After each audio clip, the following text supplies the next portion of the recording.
Hello, everybody. Welcome to Not Daily Dose of Gaming News and all that good stuff. And as always, I also publish on Rumble and on Patreon for access support. Any kind of updates and the such, usually I go about on Twitter X. And later today we'll have a Midnight Suns episode.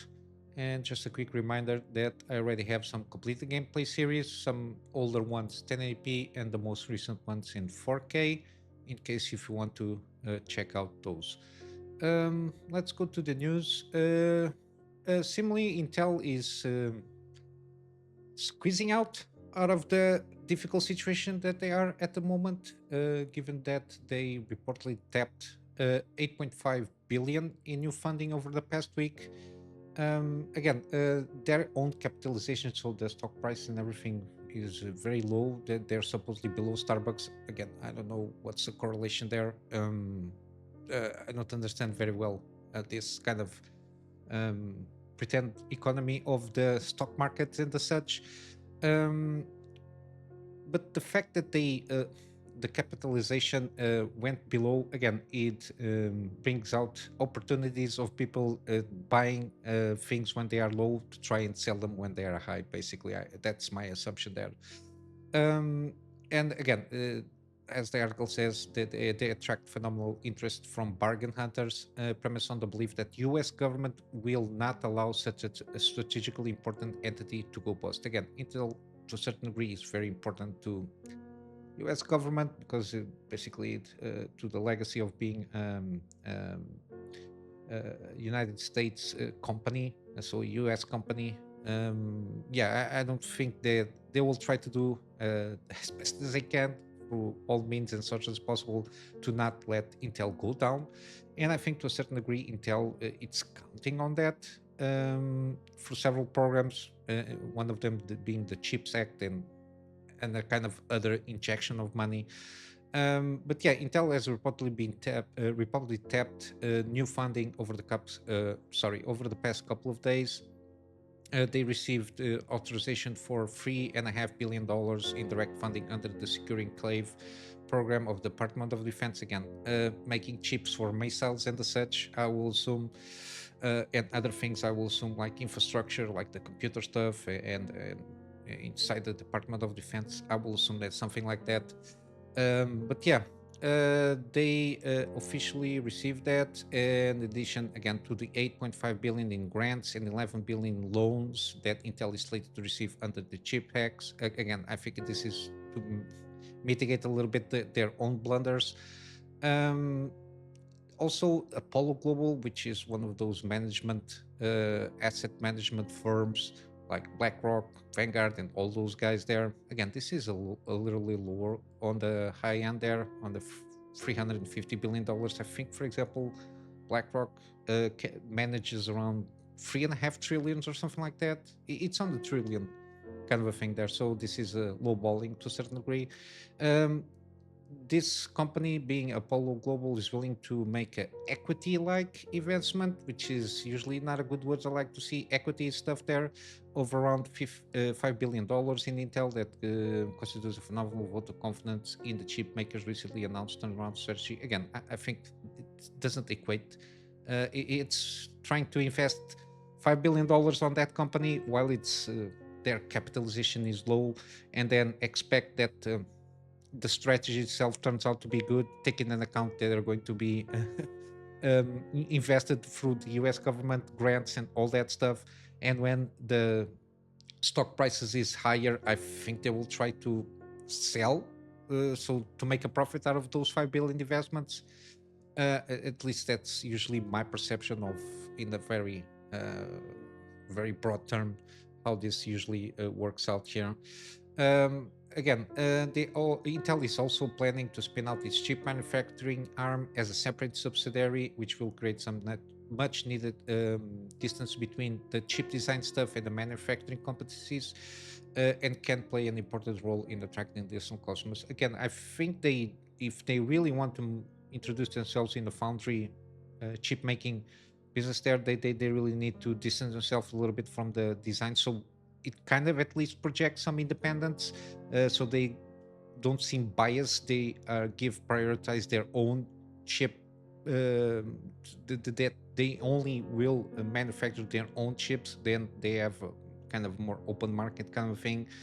I think that's why they are trying to create a little bit of distance there to make more independent, to make it seem more independent than it is to a certain extent. But also they altered construction work in factories in Poland and Germany. Again, Europe's economy is not good. For 2 years, and delayed the operationalization of a new advanced packaging factory in Malaysia, which is a lot of chips are assembled there, the SoCs. For example, AMD, I think it's AMD. Most of their CPUs, at least, they have usually assembled in Malaysia or something like that. Usually, if not mistaken. But yeah, they are delaying that. We'll have to see how that will work out. And they also already executed around half of this announced layoff plans, which will be around 15,000 employees exit the firm before the end of the year, which is it's a lot of it's a lot of employees, but from comparing it to the competition, they seem very bloated in terms of personnel, in terms of human resources there, because AMD is even Nvidia, they have they have less than half of the employees that Intel has, and Intel is trying to, at this moment in time, doing a lot of stuff at the same time, with a lot of people. Again, I think the human resources are a little bit bloated. That's why they need to cut a lot of them out of the way, make it the company leaner per se and more agile, as they say, so they can recover faster. At least that's usually the statements that they make there. But yeah, we'll see how this will work out. See, we basically will have to end until the end of the year, which is when the quarters closed, and see how the strategy is going up, to see if they can launch with this new Intel Core Ultra stuff. I heard some rumblings there, but again, the naming schemes are messes me up. I cannot keep up with their naming scheme. I think there is a refresh that was canceled. We'll have to see how the next desktop CPUs will handle. I think they are nearing launch. I'm not sure. I didn't follow up too much there. And see how they are going to do with the battle mage stuff, and plus on the server side, how the business is growing or not. But we'll have to wait, I think, until the next quarter closes, if not mistaken. But yeah, we'll have to wait and see more news regarding Intel. Then we got Xbox. Supposedly is operating under a challenging set of revenue profit goals, to say the least. Yeah, again, the acquisition of Activision, yeah, it's not going that well, at least for the Xbox part. Again, for Microsoft, it's like um, um, a droplet in a bucket of water for Microsoft as a company as a whole. But this has a huge impact of the subsidiary that it is Xbox, or the Xbox platform, or the gaming part of Microsoft. Yeah,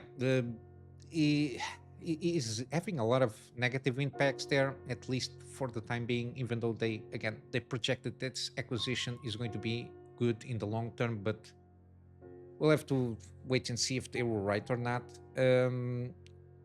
Again, the fact that even Microsoft have to dance around this acquisition, $70 billion, plus that the fact at this moment in time on the market, for the normal consumer, $70 is too much to buy a game in any given time. Plus the fact that they have already I think, to try to counterbalance their own subscription thing there. Even though, again, seems a pretty good deal for the end consumer, but they are basically spending 1 billion on a yearly basis to get those games to be on that service.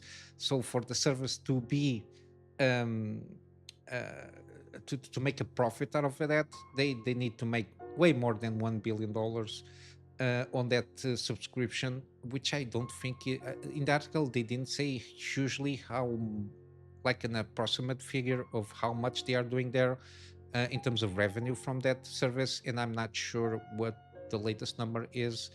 But yeah, the fact that they after the acquisition, they basically starting shutting down studios. We got the case with Tango Gameworks. the Austin studio from, oh my god, I always forget the name of that studio, that did Prey and Redfall. I think they were involved also. Um, Again, I will try to remember, but there was four studios. One was observed for from one game that is working on the multiplayer platform. Elder Scrolls, I think, multiplayer. One studio was observed there. The other three were basically shut down. Again, a lot of firings, also layoffs. Let's say, uh, yeah. Um, Even though there is some kind of good outlook, given that at least the perception that they have, if Game Pass subscribers spend 50% more on games than non-subscribers, again, makes sense, because people that are always looking for a good deal, again, at this moment in time, the Game Pass, even though they ramp up the prices there, it's still a good deal because you have access to a huge library of games again, and to maintain that, they need to spend $1 billion or around that to maintain that library of games in that scheme. I don't know. I don't think they should bet all horses in that subscriber scheme there, because if that doesn't have good revenue on a yearly basis, being dependent on that, I don't think it's a good way to go.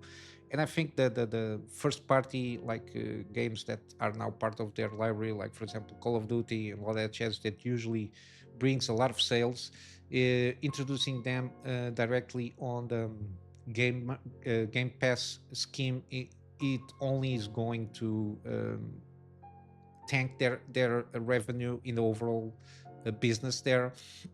I think one of the things they should try to at least market is make it, I don't know, the Game Pass to being, I don't know, a good deal per se. So it's more like a bargain deal to a certain degree. So you have a lot of access to a lot of games, but they are not all like uh, out of the mill games, like for example Call of Duty and all that stuff. And I think I think there is a balance that can be found there, um, because trying to copy a business a business like Netflix thing there, I don't think it works that well in a as a business, especially how the industry is, which is every year the budgets for the games themselves are inflated like hell. You are spending at this point in time more money doing games that creating, for example, content for a Netflix kind of a thing there.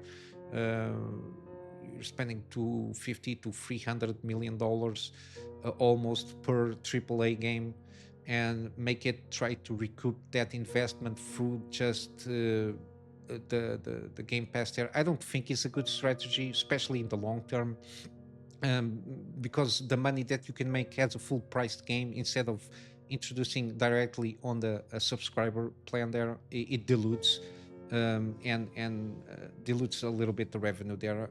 I think there could be a good balance there. Like for example, you can access 6 months after the game is launched, you can access that game on that Xbox service there, something on those lines, to try and get the first, like for example, like you do it in the movies. You launch it on the cinemas, get the most out of it on the running in the cinema there, and then you just put the movie or in the Netflix kind of a business cycle there. To get some extra, to try to extract some extra revenue out of that IP there. I think that's the way that they eventually will have to go through.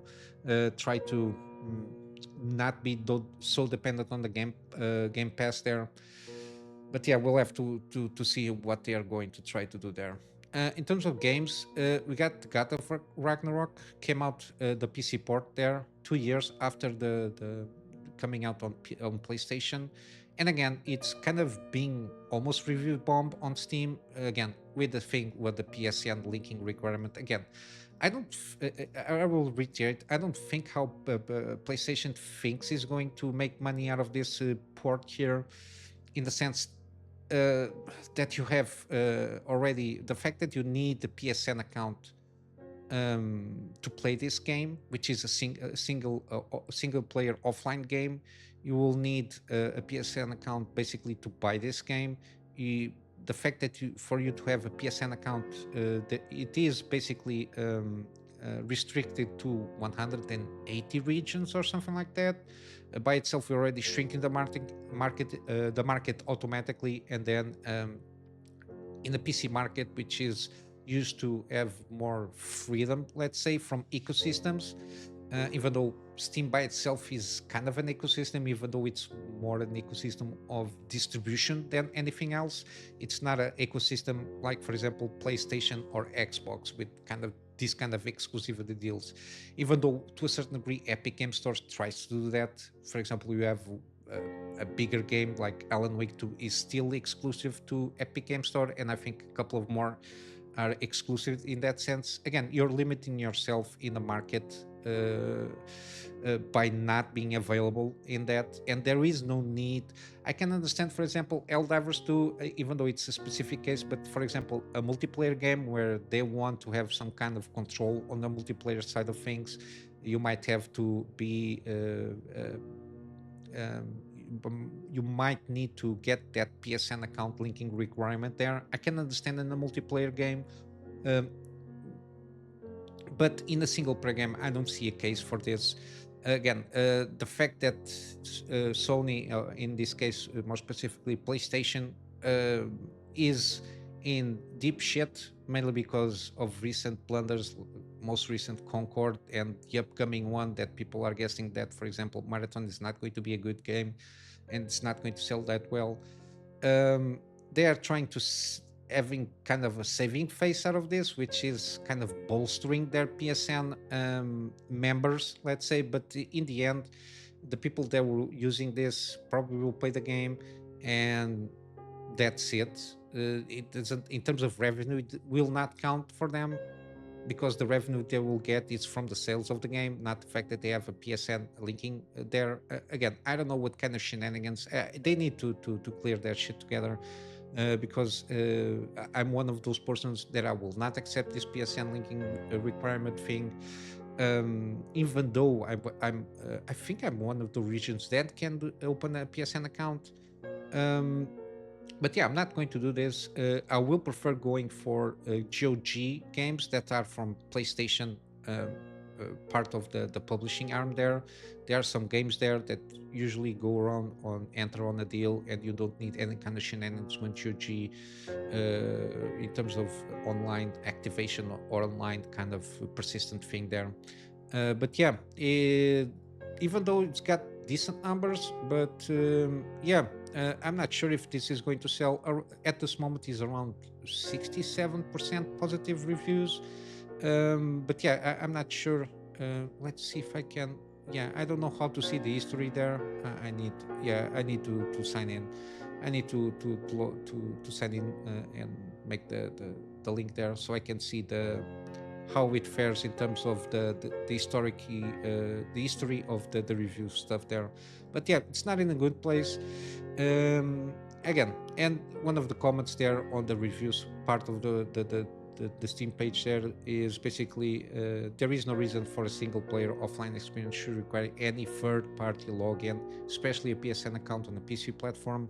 This provides no benefits to the customer and only worsen the overall experience. Adding, and I think here is the most thing, unnecessary security risks on top of being an inconvenience to the user and not even allowing people in certain countries to have access to it, which is one of the main reasons that I'm not in line of this thing. And probably I don't see any kind of in the near future supporting this kind of shenanigans from PSN. I even avoid buying games on Steam that, for example, from 2K and Ubisoft and EA, I don't play that much. I avoid, even though unless I'm very curious, for example, the Star Wars games and the Dead Space remake, and from Ubisoft there is no good game to play at this moment in time. But from EA, even from EA and 2K, at this moment I'm playing Midnight Suns. I will eventually play also Marvel Guardians of the Galaxy, which is from also 2K, if not mistaken. but I claim them for free. I can't submit myself to the hassle of having a third party login thing there. But I avoid it at all costs if I can, unless it's a game that I really, really, really want to play. But I avoid it at all costs as a preferable as a preference for me. But yeah, continuing with more gaming news, we got also this game I'm a little bit curious here, which is Ballad of Antara. They reveal the first gameplay. I think it's around 15 minutes or so. Uh, but I'm a little bit reticent regarding this game because supposedly it's a free-to-play game, which usually it doesn't bode that well, at least from my experiences there. Even though the game can be fully enjoyed solo, it includes co-op, which is okay by me. But supposedly this is a free-to-play game, so I will assume a lot of microtransaction transaction is going to happen on this game. Even though the setting itself it's very interesting. But yeah, um, you got here the gameplay here if you want to check it out. But I will need more information. And again, the gameplay might seem kind of rough state. It's because it's alpha gameplay, I think, or something like that. They get the warning that the gameplay footage might alter between now and the launch of the game. And then lastly, we got a little bit of this game, Slitterhead. Interesting game there. It takes stage on Kulong slums. Very interesting. The setting also, even though the gameplay that we've been seeing seems a little bit on a rough stage also. But yeah, the video here that they highlighted here is just kind of behind the scenes from the game director of the inspiration that he took to get around this game. It's at the end of the article there. It's in Japanese, but you got subtitles in English. I'm interesting to see what this game is about, but I will need more gameplay footage of this one to get a better sense of what this game is going to be about. But yeah, supposedly it's going to launch this year, November, I think. But I'm not sure. I need more gameplay footage of this one. I didn't see enough to make a more informed opinion about this one. But I'm curious, regardless. But yeah, Real News is what I got. Let's go from some free games. We still have this one, The Last Stand Aftermath, already downloaded. I claimed downloaded, and I will try it out to see how it feels. If it is good enough for probably a gaming series there, I'm not sure. But yeah, it's still free until the 26th. On Steam, we got a lot of games on sale. We got Resident Evil franchise on sale. Resident Evil here 4 is 25% off. Then we got The Witcher free, Wild Hunt. Again, the way to go is the complete edition with all the DLCs, 75% off, which is good. Then we got also Cyberpunk Ultimate Edition with Phantom Liberty, 45% off. Then you got Near Replicant Remake, 60% off, and also Near Automata, 60% off. We got also Death Stranding, sorry, Director's Cut. I think it's the best version here, 50% off. Again, I played the game a little bit. It's pretty good. I need to start up with my live streams. I want to check this, continue to playing this game to see how it goes. Then we got also Pacific Drive, seems an excellent game. This is the Lux edition, is 40% off. They recently added the anomalous customization pack plus some upgrades in the games regarding customization on your runs. Very intricate, can tweak around 50 settings there, which is pretty interesting. Then we got also Dragon's Dogma 2, 43% off on the base, or the deluxe edition 38% off. Again, the DLC stuff here, the microtransactions here are not good. Everything can be obtained in game. This is kind of just trying to accelerate your progression there. And they launch a new patch. I think it improves a little bit the performance there, but again, I didn't see any kind of Digital Foundry videos going about this to see how it fares with the previous version of the game. And basically, it's why it has a mixed feedback from players because of more regarding the performance than anything else. Then you got also Dead Space Remake. Again, at this price point, I can recommend fully the game. Uh, $20 or below, I think it's a good game here. 65% off, I think it's pretty good. I did a gameplay series on this one. I bought the game on the sale also, a little bit more expensive than here. At that price point, I didn't couldn't fully recommend, but $20 or below, I think it's more manageable. It still has those issues, the traversal stuttering. Its loadings on the background, it stutters a little bit there. Other than that, the game seem to me pretty smooth. Improved graphics, improved gameplay there.